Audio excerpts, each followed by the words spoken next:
गायो जन्म कारथ की कहु नानक हरि भज मना यही विधि जल को यही विधि जल को गोविंद गायो जन्म कारथ की कहु नानक हरि भज मना यही विधि जल को विधि जल को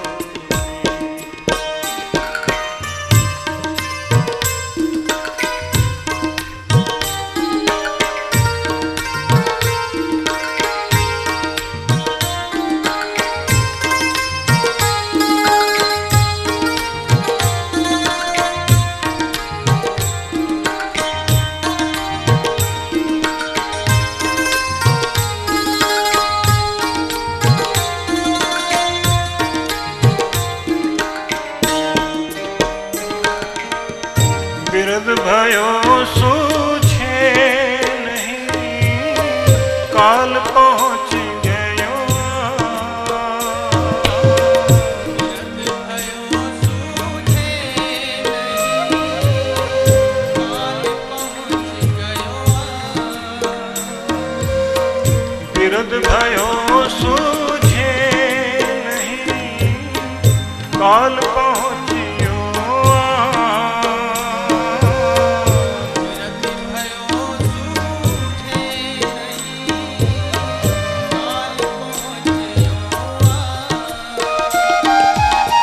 कहो नानक नर बावरे क्यों न भजे भगवान कहो नानक नर बावरे क्यों न भजे भगवान गोविंद गायो नहीं जन्म कारथ की कहु नानक हरि भज मना यही विधि जल को यही विधि जल को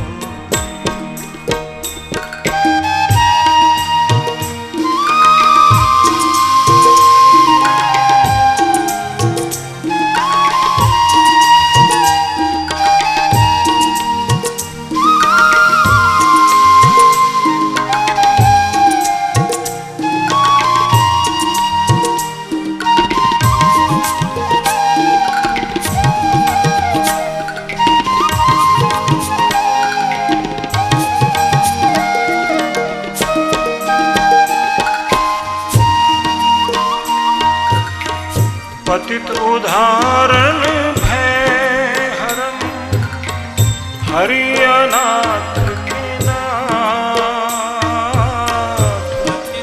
धारण है हरम हरि अनाथ के नाम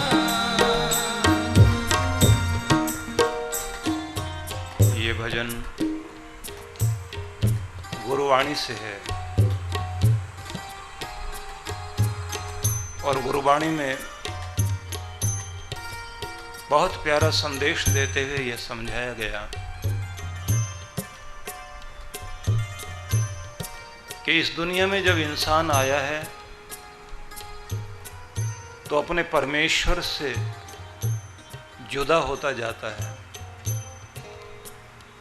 दुनिया याद है, दुनिया के स्वार्थ याद हैं, लेकिन जो आनंद की किरण जहां से उतरती है हृदय में, प्रगति के पथ पर चलने के लिए जहां से उत्साह मिलता है और जहां से मनुष्य को ऊंचा उठने की शिक्षा मिलती है और जहां से आत्मा को शक्ति और उसका भोजन मिलता है, वो दर भगवान का दर है। उसका भजन करने का मतलब है आत्मा का भोजन करना।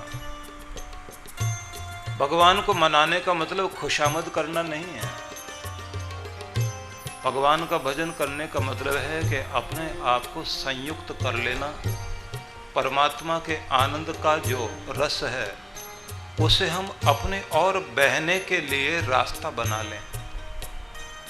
हम अपने इमोशंस के द्वारा, अपने भावनाओं के द्वारा एक प्रवाह बनाएं, पथ बनाएं कि भगवान प्रेम के मार्ग से होता हुआ हमारे हृदय में उतरे और हमें इस योग्य बना दे कि संसार में हम और अधिक प्रेमपूर्ण, सशक्त, सबल बनकर अपने मुश्किलों के बीच मुस्कुराते हुए और दिनों दिन उन्नति के पथ पर चलते चले जाएं, बढ़ते चले जाएं। इसलिए आगे चेतावनी दी, बिरद भयो सूझे नहीं, काल पहुंचियो आन। देखते देखते जिंदगी के पल ऐसे बीतते चले गए कि वृद्धावस्था आ गई, बुढ़ापे ने दस्तक दे दी, समय हाथ से निकलता जा रहा है और जिंदगी का सूरज छिपने को है, सांझ सामने आ गई। काल का एक धक्का पड़ेगा और इंसान टूट कर बिखरेगा। कि सोचो ये पागलपन कैसा कर लिया, जिसको भजना था, जिस और जाना था, उधर नहीं जा पाए।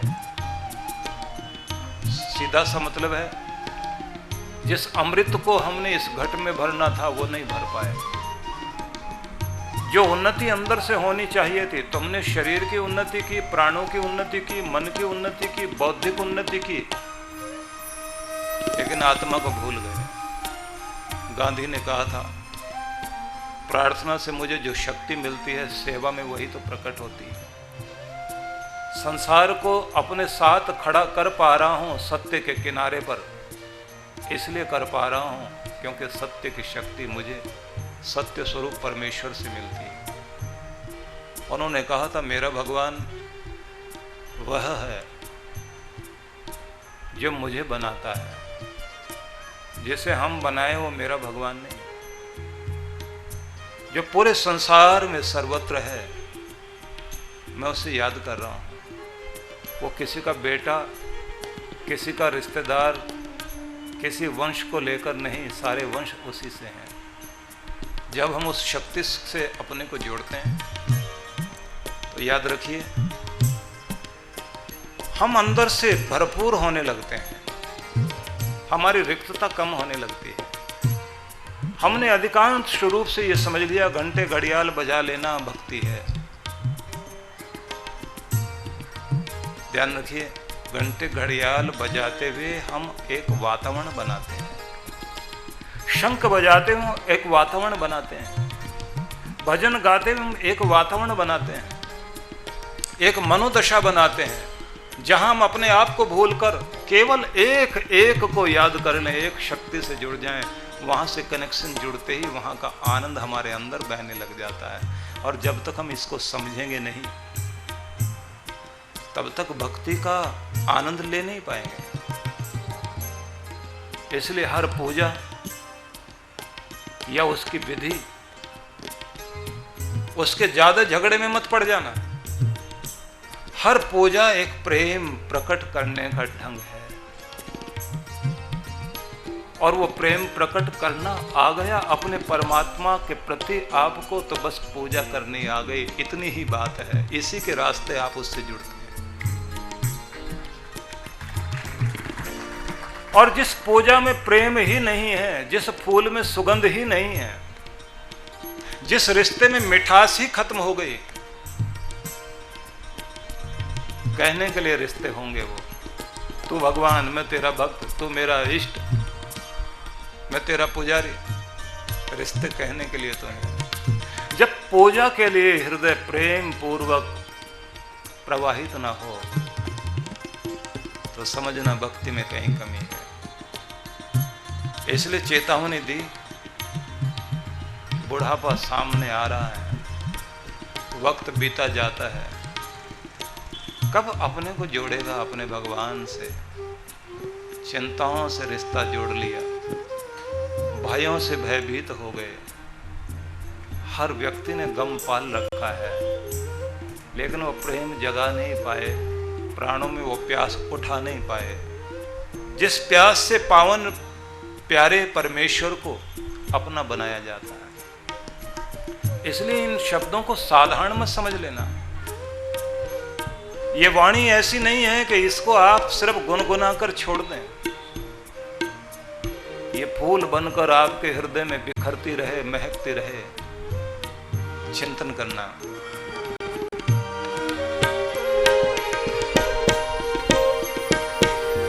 पतित उदाहरण भय हरम हरियाणा के नाम।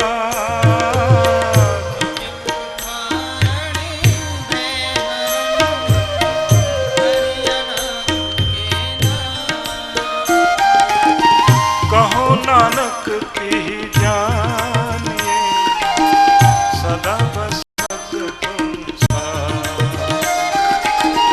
कहो नानक की जानिए सदा बसत तुम साथ। गोविंद मानो नहीं जन्म कारत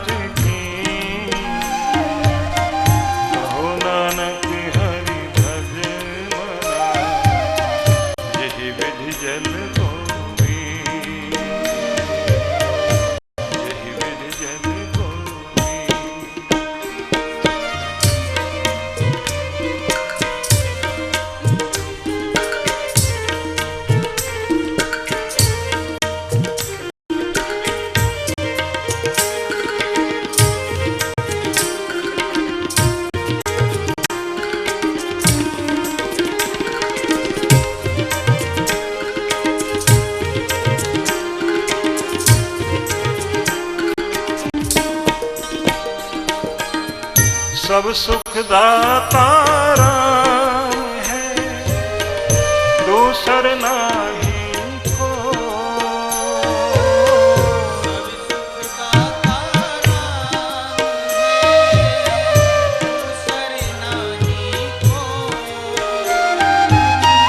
सब सुख दाता राम है, दूसर नाही।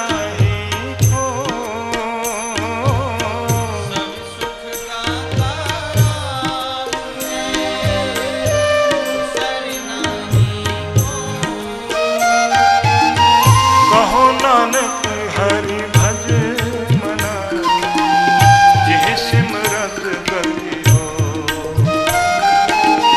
कहो नानक हरि भज मना, जिह सिमरत गति हो। गोविंद गायो नहीं जन्म कारत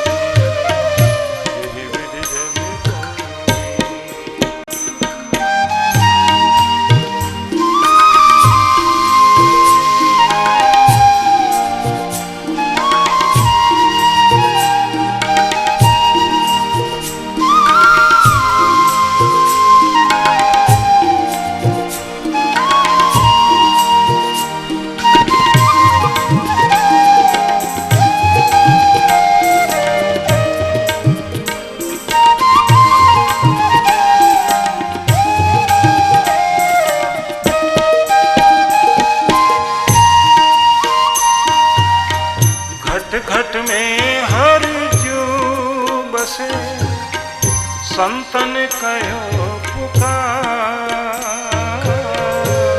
घट में हर जू बसे, संतन कयो पुकार। कहो नानक हरि भज मना, भवनिधि उतरे पार। कहो नानक हरि भज मना, भवनिधि उतरे पार।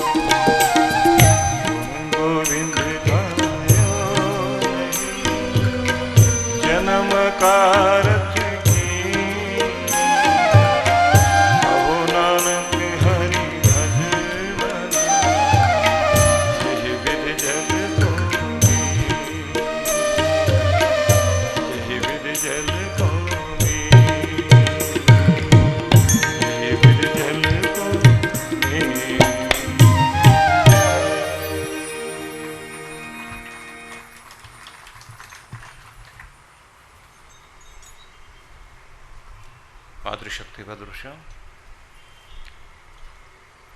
आज आपने विषय रखा है चिंता भय दुख से बचाव के उपाय। 3 शब्द, चिंता भय और दुख। तो ऐसे समझिए, दुख से जो भी चीजें जीवन में आती हैं या दुख के जो कारण बनते हैं, उनमें मुख्य चीज है भय। भय की पुत्री है चिंता, चिंता की पुत्री है निराशा, हताशा। और फिर इनके बहुत बहुत परिवार के सदस्य हैं। उसी से आता है तनाव। ये सब मृत्यु के रिश्तेदार कहलाते हैं, या कहने चाहिए उनके गण कहलाते हैं। और चिंता भगवान ने जो दी तो वो इसलिए दी कि ना फिक्र होगी आदमी को तो कुछ करेगा ही नहीं। जो आदमी चुपचाप बैठा, उसे किसी बात की चिंता ही नहीं, वो कुछ भी कर्म नहीं कर सकता, गतिशील नहीं हो सकता। चिंता आदमी को सोने नहीं देती, उठो कुछ करो। चिंता लगेगी तो पढ़ेगा विद्यार्थी, चिंता लगेगी तो किसान काम करने जाएगा, चिंता लगेगी व्यापारी सुबह उठकर दुकान पर जाएगा, जहाँ जहाँ पैसे फंसे हुए वहाँ से लेकर आएगा। चिंता लगेगी तो सेहत के बारे में सोचोगे, चिंता लगेगी तो आप बचाव करोगे, चिंता नहीं होगी तो आप कुछ भी नहीं करोगे। इसलिए चिंता तो चाहिए, लेकिन कितनी चाहिए? उतनी ही अग्नि चाहिए आपको जो आपके चूल्हे का खाना पकाए। इतनी तो नहीं चाहिए जो घर को जलाए।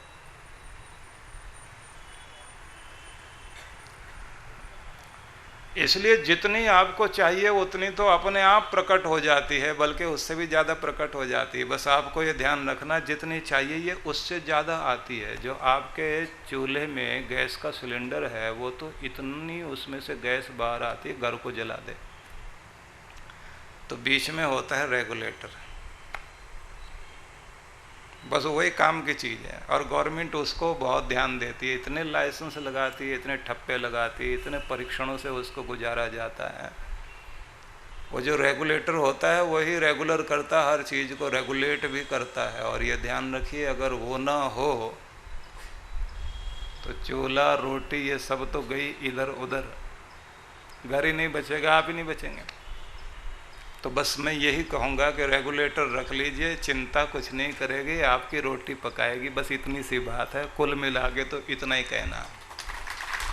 अब ज़्यादा कहलवाना चाहते हैं तो फिर ज़्यादा बात करता हूँ। वो ये कि चिंता आती है, परमात्मा ने दी है, इसकी आवश्यकता भी है।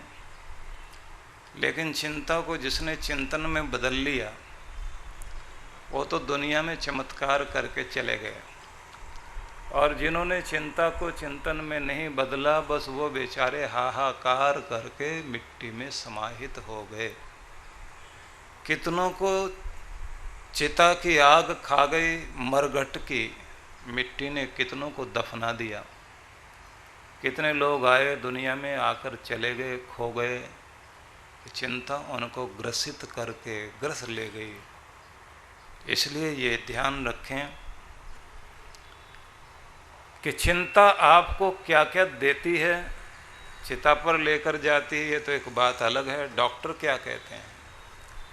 डॉक्टर कहते हैं कि जो लोग ज़्यादा चिंता और तनाव में रहते हैं, उनको अल्सर होने का खतरा बहुत ज़्यादा बढ़ जाता है।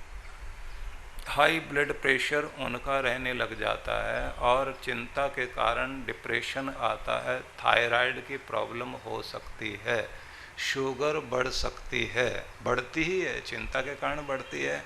और हार्ट में आप अगर खाना भी ठीक खा रहे हैं, ज़्यादा फैट्स नहीं ले रहे हैं, तो भी आपके हार्ट की जो नस नाड़ियाँ हैं उनमें फैट्स जमा होने लग जाते हैं। और जिन लोगों को थोड़ी भी सर्वाइकल की या फिर स्लिप डिस्क या कोई भी रीढ़ की हड्डी में कहीं भी कोई रोग समस्या है, उनका रोग भी ठीक हो गया, कोई दिक्कत भी नहीं है, लेकिन अगर उन्हें ज़्यादा चिंता और ज़्यादा तनाव हो गया तो क्योंकि नसें सिकुड़ती हैं चिंता में, हार्मोन्स का प्रभाव कुछ ऐसा शरीर में उस समय आता है कि हमारे शरीर में कुछ चीज़ें ज़्यादा मात्रा में प्रकट होती हैं।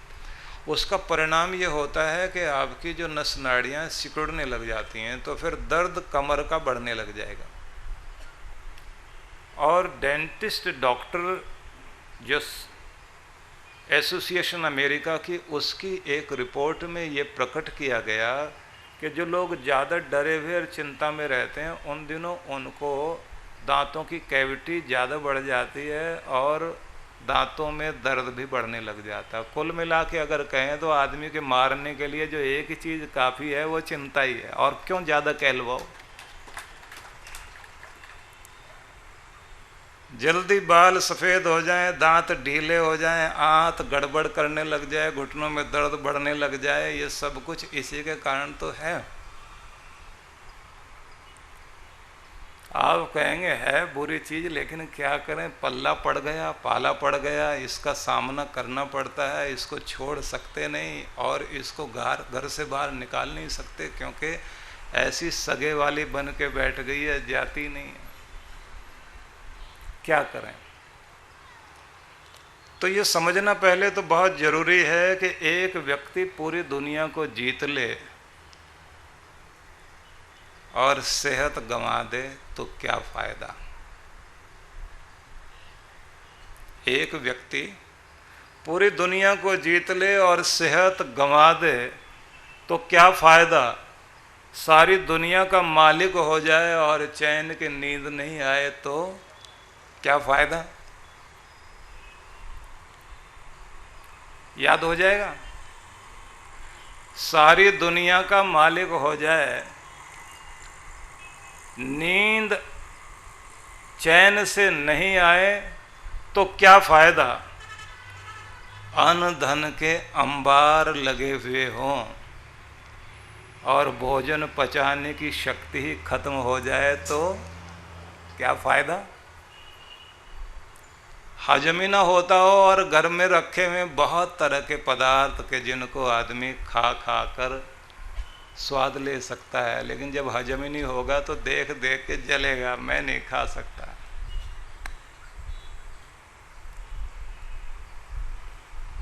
ऊंचे पद पर व्यक्ति बैठा हुआ हो, ऊंचे से ऊंचे पद पर व्यक्ति बैठा हुआ हो और चिंता, भय, तनाव हर पल भोगना पड़े तो जोड़ लीजिए, सीधा सा है। बड़े से बड़े ऊंचे से ऊंचे पद पर बैठा हो, चिंता, भय और दुख से, तनाव से हर पल गुजरता हो तो उस पद का भी क्या फायदा। और वह जीवन भी किस काम का जिसमें हंसना, मुस्कुराना, गुनगुनाना खो जाए। ऐसे जीने का क्या फायदा। तो ये कविता नहीं है भाई, ये तो दुख है, ये अंदर की पीड़ा है जो बाहर प्रकट हो रही है। ये एक एक व्यक्ति की पीड़ा है। तो जब ये समझ में आ गया कि ऐसा हो जाए तो क्या फायदा, तो इसका मतलब जिसमें फायदा हो वही करना चाहिए ना। जब ये समझ में आ जाए तो फिर आज से, अब से ही दिशा बदलने की बात सोचनी चाहिए। मैं तो यहाँ सोच कर आया था हम लोग गीता की, उपनिषद की कथा करेंगे, लेकिन इन्होंने, टाटिया जी ने ऐसे ऐसी चीज़ें रख दी कि रोज़ मुझे नए स्टाइल में, जैसे यहाँ के लोग खाना खिलाते हैं ना, कितनी तरह की रस्म है और क्या क्या चीज़ें मिला मिला के खिलाते हैं। तो हमने कहा ठीक है, जैसे जैसे ये बुलवाएं बोलना ही है, लेकिन मजबूरी नहीं। जीवन के ये ज्वलंत प्रश्न हैं, जलते हुए प्रश्न हैं। इसलिए कुछ प्रश्न मन पर जगाइए और अपने बारे में थोड़ा सोचिए। क्या मैं वर्तमान को जीने के लिए टाल रहा हूं इसलिए क्योंकि भविष्य की चिंता कर रहा हूं? समझ में आया?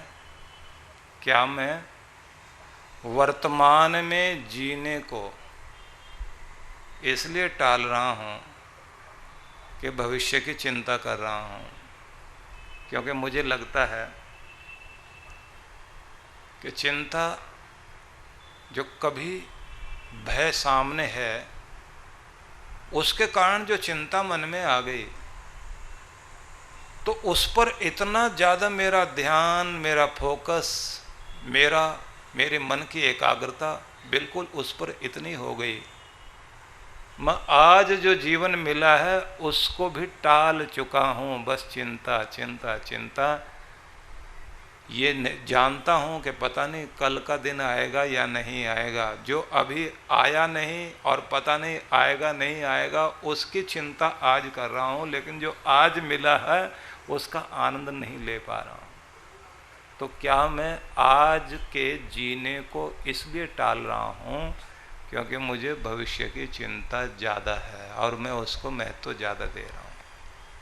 प्रश्न अपने मन में जरूर विचार कर लीजिए। मन की शांति बुरे से बुरे को स्वीकार कर लेने से आती है और बाद में बुरे को सुधारने के लिए पूरी योग्यता क्षमता से जुट जाने से मन की शांति और जीवन की शांति आती है। ऐसे समझिए कि जो कुछ हो चुका है उसे तो पहले स्वीकार कर लो कि हो गया। क्यों क्यों क्यों मेरे साथ ऐसे क्यों, इस चक्कर में मत पड़ो। हो गया, घट गया, स्वीकार करना पड़ेगा। अब क्या करना है? अब उसे सुधारने के लिए जी जान से, पूरी योग्यता से, बुद्धिमत्ता से जुट जाना चाहिए। उससे मन की शांति भी बनेगी और जो चिंता आपको आकर कचोटती है वो भी खत्म होगी।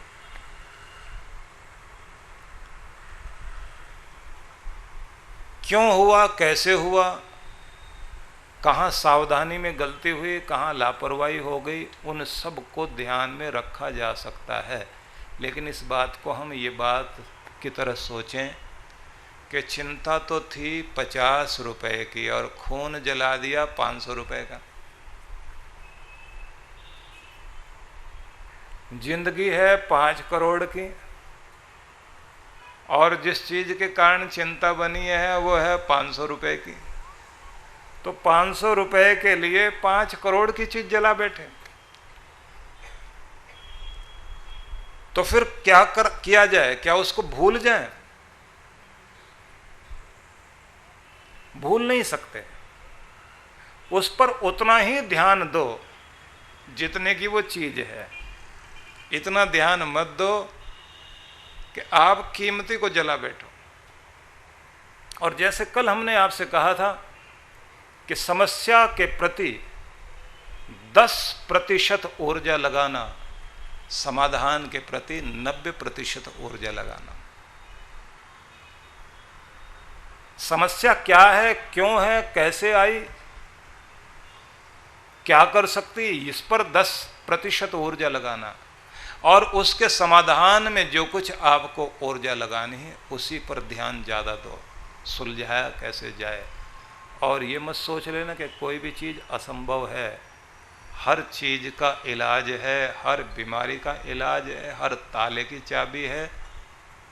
हर दुख जो भी जिंदगी में है उसका कोई ना कोई निदान दुनिया में है। हर कार्य का कोई कारण है और हर कारण से ही कोई कार्य बना करता है। इसलिए बीज और वृक्ष दोनों को ध्यान में रखें। दोनों को ध्यान में रखेंगे तो आप समाधान कर सकते हैं। इसलिए पहले खुद से पूछें कि बुरे से बुरा क्या हो सकता है, फिर जरूरत पड़े उसे स्वीकार कर लें। उसके बाद शांतिपूर्वक बुद्धिमत्ता से, पूरी शक्ति से उसका इलाज खोजना शुरू करें और जड़ से उस समस्या को निकाल कर फेंक दें और मन में एक विचार हमेशा जगाएं कि मैं इस दुनिया में सिर्फ जीतने के लिए पैदा हुआ हूं। जीने के लिए और जीतने के लिए ये प्रबल भावना अपने मन में हमेशा बनाकर रखना है कि जीना है और जीतना है। और यदि आप ये सोचेंगे कि ऐसी जिंदगी भी क्या जिंदगी, क्या जीने में रखा है, जिंदगी बहुत प्यारी है और दुनिया तो चाहती है आप न रहें, वो तो तमाशा देखना चाहती है। सिर उठाकर जिसको जीने की इच्छा होगी वो दुनिया में जिएगा और जिसके अंदर सिर उठा के जीने की इच्छा नहीं होगी वो निश्चित रूप से उसको अपने आप चारों तरफ की शक्तियां मिटाने लग जाती हैं। हमेशा मन में कहो कि जीना है, जी भर के जीना, जिंदा दिल से जीना और हर परिस्थिति में और हर स्थिति में जीना है और हर स्थिति परिस्थिति में जीतना जीतना जीतना और सिर्फ जीतना है। ये मन में बार बार विचार लाओ। जिन हाथों से परमात्मा ने और सब किसी को बनाया, जिन हाथों से हिमालय को बनाया, जिन हाथों से उसने गंगा को बनाया, जिन हाथों से चांद सितारों को बनाया, उन्हीं हाथों से उस परमात्मा ने मुझे भी बनाया। मेरे अंदर भी कोई कमी नहीं छोड़ी, बस मैं अपनी शक्तियों को जगा नहीं पाया, बस इतनी तो कमी है। आज से अपने आप को जगाऊंगा, जीऊंगा और जीतूंगा। ये भावना प्रबल मन में रखो। और एक बात ध्यान रखिए, शब्द तब शब्द हैं जब उनको सुना और निकाल दिया। शब्द मंत्र शक्ति तब बनते हैं जब हृदय स्वीकार कर लेता है, मन उसे स्वीकार कर लेता है, आत्मा स्वीकार कर लेती है, तब वो शब्द मंत्र बनता है। और जब उसे आप बार बार दोहराकर जागृत करते हैं तब वो शक्ति बनता है। इसलिए देवी माता के भी सामने बैठकर शक्ति शक्ति शक्ति शक्ति शक्ति शक्ति दे, शक्ति दे, शक्ति दे, शक्ति दे, इस रूप में याद करना और शक्ति महसूस करना।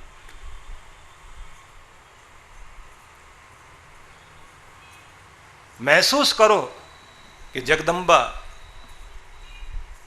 साधारण नाम नहीं है, वो शक्ति है। तू शक्ति है, तू ज्वाला है, मेरी बिगड़ी बना देना। शक्ति ही आपकी बिगड़ी बनाएगी। तो शक्ति को बार बार जगाना होता है। तो शब्द आपके मंत्र बने और मंत्र आपका शक्ति बन जाए, उसे बदलते चले जाइए। वही पानी है जो ओस की बूंद भी बनता है, वही बर्फ भी बनता है, वही बूंद बनकर मोती भी बना करता है, वही नदी का रूप है, वही सागर का रूप है, वही जीवन बनकर आपके शरीर में भी बहता है और वही आपके प्राण वायु के अंदर ऑक्सीजन बनकर भी चलता है। H2O का सिद्धांत तो यही है ना। इसलिए कुल मिलाकर यदि मैं आपसे कहूं, अनेक अनेक रूपों में आपकी शक्ति काम करती है और शक्ति खो जाती है तब जब आप उसे ऐसी चिंता की आग में तपाते हैं कि वो भाप बनकर उड़ने लग जाए। तो आप इसे जलाकर भाप बनाकर उड़ाओ नहीं, ओस बनाकर धरती पर लेकर आओ कि जिससे हरियाली आए और ओस के मोती हर प्रभात का सौंदर्य बनकर बिखरें। तो इसलिए हर दिन के लिए आपको ये तैयारी करनी होगी। और मैं ये बात कहूँगा, जैसे बहुत बड़े चिंतक हुए कैरल, जिन्होंने ये कहा कि वो बिजनेसमैन जो केवल चिंता करके जीता है उसे न बिजनेस करने का अधिकार है न जीने का अधिकार है, क्योंकि उस चिंता में घुल गया तो व्यापार नहीं बढ़ेगा, सिर्फ चिंता ही चिंता का व्यापार होगा। क्योंकि जीवन के साथ चलते चलते चीज़ें आएंगी। मैं फिर आपसे कह रहा हूँ कि मैंने आपसे बताना है भय, दुख और चिंता, कारण, निवारण, ये सब बताना। लेकिन मैं चिंता के पीछे क्यों इतना पड़ गया हूँ, क्योंकि असली बात यही है ये भय की ऐसी लाडली बेटी है कि भय जो है दूर रहता है, बेटी को आगे कर देता है, बस वही लड़ती रहती है और अकेली ही मैदान मार जाती है। बड़े बड़े शूरमा इसी के कारण धराशायी हो जाते हैं। इसलिए सबसे पहले हम चिंता के विषय में ही ज़्यादा से ज़्यादा बात करें, क्योंकि चिंता जब आती है तो तनाव आता है तो व्यक्ति नर्वस होता है, और नर्वस होता है तो अनेक अनेक बीमारियों को ये आमंत्रित करता है। कभी कभी आप ये भी सोचा करें कि पागलपन किसी आदमी के शरीर में प्रवेश कर गया, कोई पागल हो गया, तो पागल होने के कारण क्या होते हैं?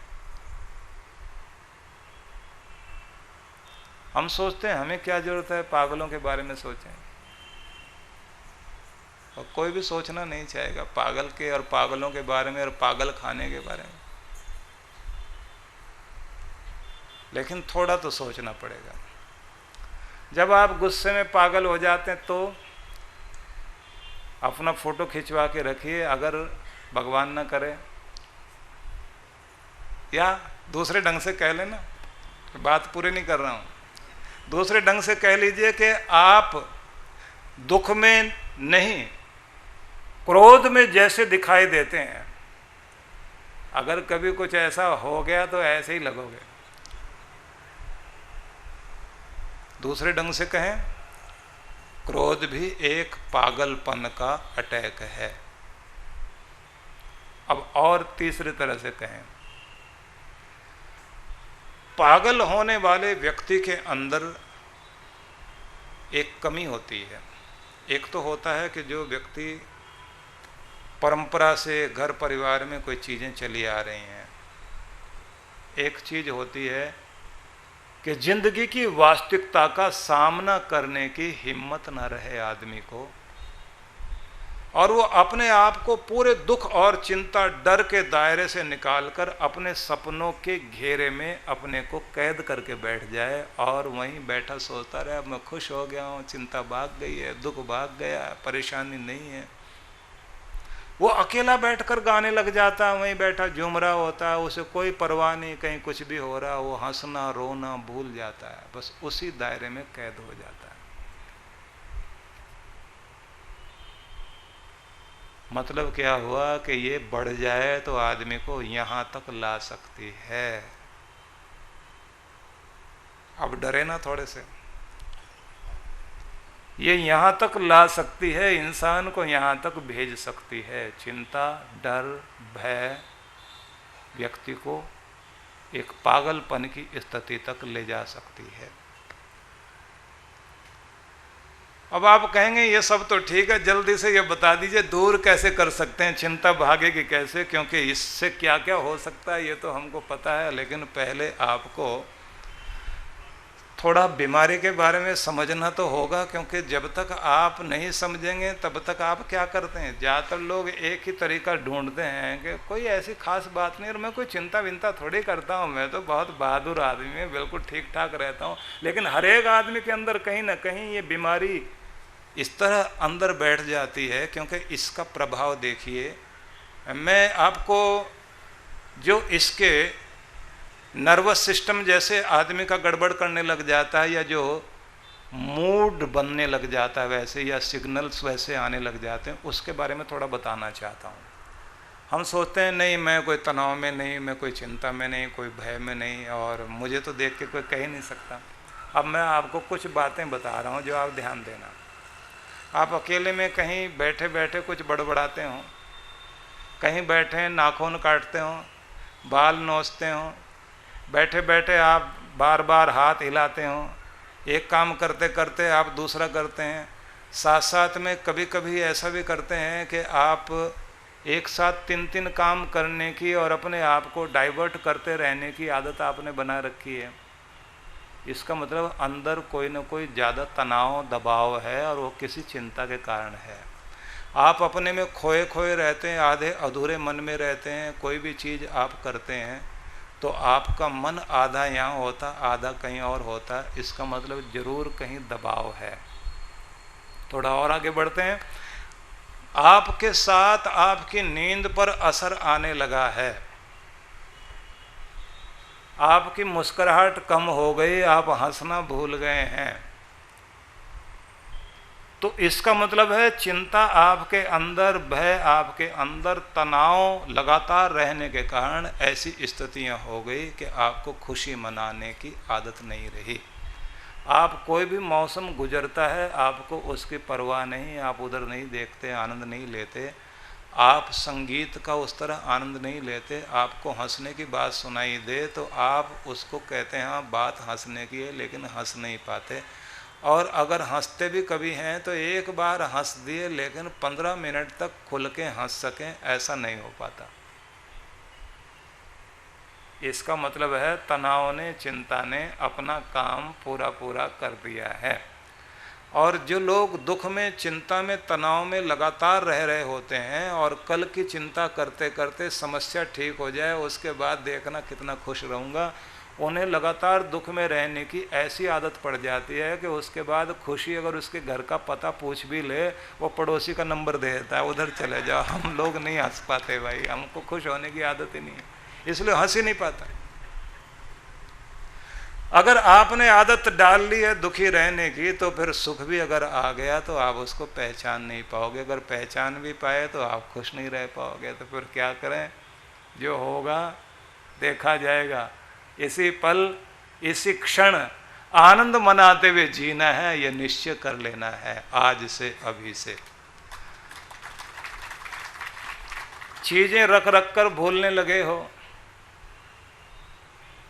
किसी का नाम जबान पर आते आते रह गया हो, और कभी कभी तो ये हो कि महिला खाना बनाने लगी है, एक ही सब्जी में 2 बार नमक डाल दे और एक में डालना भूल जाए, तो है ना गड़बड़। रोटी पकाते हुए तवे पर हाथ जला ले, गैस जलती छोड़ दे, जल्दी हड़बड़ाहट में घर को बंद करके चली है, और चाबी जो है, दरवाज़ा अपने आप बंद होने वाला होता है ना, चाबी अंदर रख दे, दरवाज़ा बंद करके निकल गई। ये जितनी भी चीज़ें होती हैं, कभी कभी तो मैं यहाँ तक देखता हूँ कि एक आदमी अपने दाढ़ी बनाने के लिए सुबह सुबह जैसे ही क्रीम लगाता है तो कुछ लोग पेस्ट कर रहे होते हैं, उसके बाद उसी को निकाल के वही लगाने लग जाते हैं। बाद में समझ में आता है मैं कर क्या रहा हूँ। इस सब का मतलब सिर्फ इतना ही है कि जब आप बहुत ज़्यादा तनाव से, चिंता से, डरों के बीच से गुजरने लग जाएं, तब आपके साथ ये सब चीज़ें होने लग जाती हैं। ज़्यादा और बढ़ जाए तो फिर हालत ये हो जाती है कि आपने पुकारना है बड़े बेटे को और मुंह से निकलता है छोटे का नाम, और कह रहे होते हैं कोई और बात, निकलती है कोई और बात। आप कहेंगे एक दिन की चिंता से ऐसे हो जाता, नहीं, लगातार करते रहने से ही ये समस्या होती है। तो असल बात तो ये है कि टाटिया जी को प्रवचन ये 10 साल पहले कराना चाहिए था। पहले होता तो फिर बहुत अच्छा था, क्योंकि इतना टाइम निकल चुका है। इसलिए पहले तो हम ये ध्यान रखें, हिटलर एक कार्य किया करता था जब वो अपने कैदियों को सजा देता था, तो वो कहता था एक बार में गोली मार के ख़त्म करना ठीक नहीं है, इनको चिंता लगाओ पहले। तो उसे चिंता लगाने का एक तरीका आता था। वो क्या करता था, व्यक्ति को 4 बाई 4 की एक खोली में या एक चैम्बर में खड़ा कर देता था, और ऊपर पानी की थैली लटकाता था, उसमें से टप टप करके पानी की बूंद नीचे गिरती थी, और व्यक्ति के हाथ बांध के खड़ा किया जाता था, पांव भी बांध दिए जाते थे, और मौसम ठंडा, और ऊपर से पानी की बूंद सीधे सिर पर आकर गिरती थी, तो वो टप टप टप टप टप टप, और लोग जो है उसके कारण, क्योंकि वो चिंता की बूंद है, लोगों को पागल कर देता था। वो एक बूंद पानी की आदमी को पागल कर दे। ऊपर से अब बूंद गिरी, अब बूंद गिरी, और कुछ सोच ही नहीं सकता आदमी। चिंता में क्या करेगा, और कुछ सोच ही नहीं सकता, सिर्फ एक ही चीज सोचता रहेगा, एक ही चीज सोचता रहेगा। डेल कार्नेगी ने इसको कहा कि बुरादे को आरी से चीरना। अपने देश में कहते हैं पृष्ठ पेषण, पिसे हुए को बार बार पीसना। दुनिया के महान चिंतकों ने एक ही बात कही है कि मन में जब चिंता आकर लग जाती है तो एक चीज को बार बार आप पीस रहे होते हैं, एक बार नहीं, हजार बार नहीं, लाख बार उसी बात को घुमा रहे होते हैं। इसलिए सबसे पहले तो मैं ये कहूँगा आपको कि जैसे हिटलर पागल करने के लिए प्रयोग करता था, ऐसे चिंता भी आपको पागल करने के लिए प्रयोग करती है। लगातार वही बूंद टप टप टप टप आपके ऊपर गिरती रहती है। तो पहले तो उससे पीछा छुड़ाओ। मन को भी कहो भाई हो गया, पीस लिया 2 बार 10 बार एक ही चीज को, कितना पीसोगे? 100 बार हो गया, अब तुम 1000 की तरफ चल पड़े हो। 1,00,000 बार उसी को पीसोगे। एक आटा एक बार पीस करके तैयार कर लिया, तब तक तो वो काम का है। और अगर उसको कोई 100 बार पीस दे तो फिर वो क्या बनता है? 1000 बार पीसते ही तो इतना बड़ा कूड़ा बन जाता है, जहर बन जाता है, उसे खा सकता है कोई? आपका एक विचार जहर बन जाता है जब उसे बार बार चिंता करते करते आप उसी को मस्तिष्क पर घुमा रहे हैं, लगातार घुमा रहे हैं। तो निवेदन है कि इस विधि को जानने के बाद कि हमें चिंता किस तरह से काम करके हमारा काम तमाम करती है, इसे समझने के बाद एक वाक्य और याद कर लीजिए। किसी चिंतक ने लिखा कि क्या खाने से मौत होती है? बड़ी बड़ी सारी चीजें हो सकती हैं। बोले जो खाते हो उससे तो मौत नहीं होती, लेकिन जो तुम्हें खाती है उससे मौत जरूर होती है, और जो तुम्हें खाती है उसी का नाम चिंता है। तो वो तुम्हें खा रही, इससे बचो। हर किसी को लगी है और हर आदमी रोगी है चिंता का। कबीर ने इसको कहा, चिंता ज्वाला शरीर वन, दावा लग लग जाए, अंतर प्रकट धुआं न संचरे और अंतर धुंधियाए। चिंता क्या है? ज्वाला।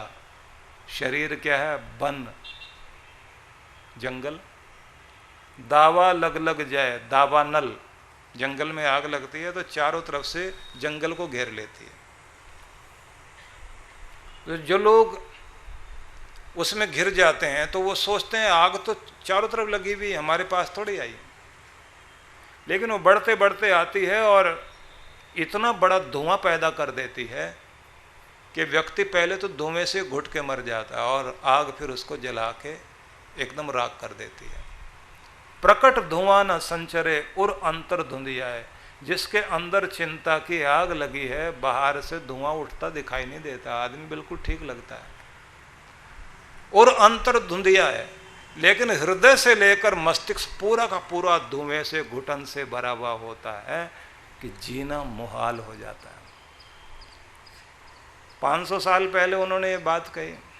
आप सोचते हैं ये चिंता 500 साल ही पुरानी होगी? बहुत पुरानी है भाई, जब से आदमी दुनिया में आया तब से चली आ रही। तो कुछ वाक्य याद रख लीजिए।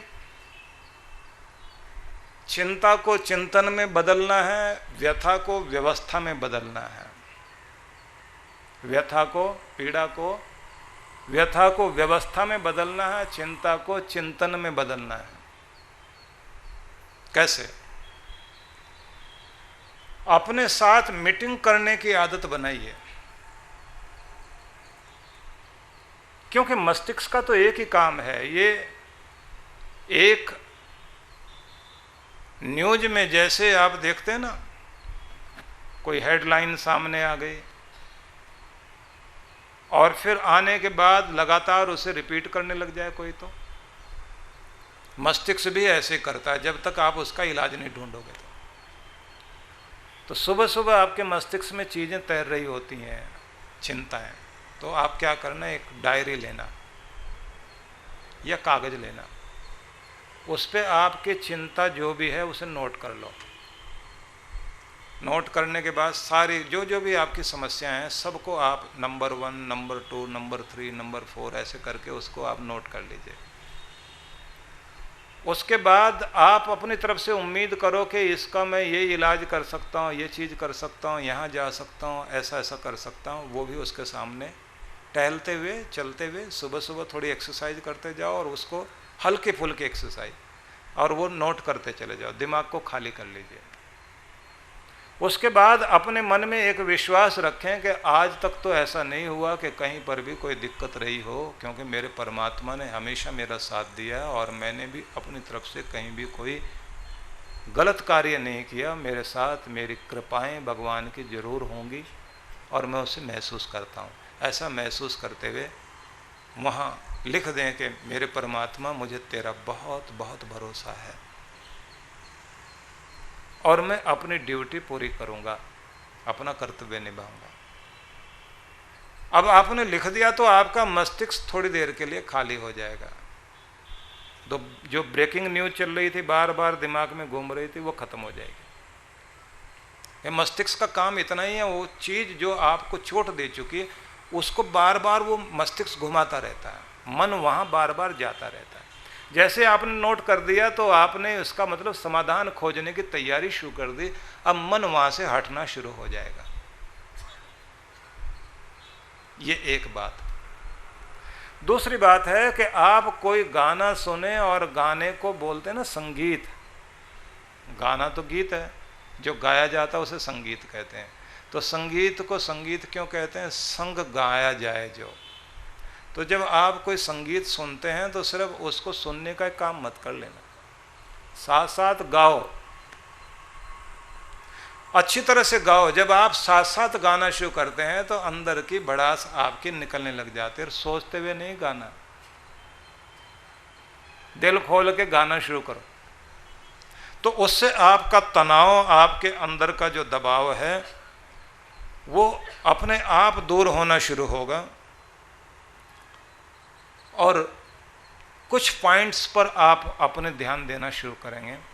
सबसे पहले जिस चीज़ से हम इस यात्रा को शुरू करना चाहते हैं वो मैं आपको बताना चाहता हूं कि पहले तो ये सोचिए कि समस्या क्या है, समस्या का कारण क्या है, कितने तरीकों से इसको हल किया जा सकता है, और मन को कहो कि आप कौन सा सुझाव देते हो ठीक करने के लिए, और किसके पास जाने से, किससे मिलने से मुझे क्या समाधान मिलेगा, उसकी राय, उसकी राय, उसकी राय, 2 या 3 लोगों की राय लूं। और एक चीज और, प्रार्थना करें। रात्रि में जब सोते हैं तो आप प्रार्थना करके सोएं और भगवान को कहें, मैंने अपनी समस्या आपको दी, अब आप मुझे इसका समाधान देना। मैं निश्चिंत हो गया हूँ, बेफिक्र हो गया हूँ, अपने आप को तेरे चरणों में मैंने सौंप दिया है। ऐसे कहते हुए आप सोइए और आप ये देखेंगे कि सुबह आपको कोई ना कोई रास्ता जरूर महसूस होगा, कुछ उम्मीद की किरण आती हुई नजर आएगी, कोई ना कोई रास्ता बनेगा। अपने मस्तिष्क में, इसे दूसरे ढंग से यूरोपियन लोग कहते हैं, उनका कहना है कि आपके मन के 3 भाग हैं। एक तो कॉन्शियस माइंड है, ये आपका, एक सब कॉन्शियस है, एक अनकॉन्शियस है। वो कहते हैं कि अनकॉन्शियस की सहायता लीजिए। अनकॉन्शियस आपकी सहायता तब करता है जब आप अपने अनकॉन्शियस माइंड में कोई दबाव न रखकर किसी एक विचार को प्रेम पूर्वक अर्पित कर दें, मैं ये चाहता हूँ, और स्पष्टता से अपने समाधान को देखना शुरू करो कि मेरी ये चीज होगी। अपने काम को बनता हुआ महसूस करो, मेरे काम बन रहे हैं, मैं ठीक हो रहा हूँ, मेरी चीज़ें ठीक हो रही हैं, कोई रास्ता निकल आया है, उसको देखना शुरू करो। और फिर आप प्रार्थना के द्वारा उसे अर्पित कर दें भगवान को। और इसमें एक टेक्निक जो प्रार्थना योग में हम लोग सिखाते हैं उसे जरूर आप लोग सीखें। मेडिटेशन में जब बुलाते हैं ना तो पहुंचा करो। तो एक चीज होती है कि भाव दशा ऐसी मन की बना लीजिए कि आप अपने आप को न्यूट्रल गियर में ले आए। ना तो भूत की पास्ट की बात दिमाग में, ना फ्यूचर की बात दिमाग में। बिल्कुल आप वर्तमान में रहते रहते भगवान के प्रति इतने तल्लीन हो जाएं, जब आपको बिल्कुल ही मस्तिष्क खाली रहे और परमात्मा का नशा आपके अंदर उतर आए, उस स्थिति में प्रार्थना का बीज बो दीजिए। प्रार्थना कर लो उस समय, जो आप चाहते हैं वो बात कह दो। उसे कहने का मतलब होगा कि ब्रह्मांड की सारी शक्तियां आपके उस काम को बनाने के लिए जुट जाएंगे और आपको समाधान मिलना शुरू होगा। इस टेक्निक का इस्तेमाल भी जरूर करके देखिए, आपके कार्य बनते नजर आने लग जाएंगे। ज़्यादातर लोगों को ये टेक्निक नहीं आती, इसलिए समस्या होती। दूसरी बात यह है कि मन को जितना आप व्यस्त रखेंगे, उससे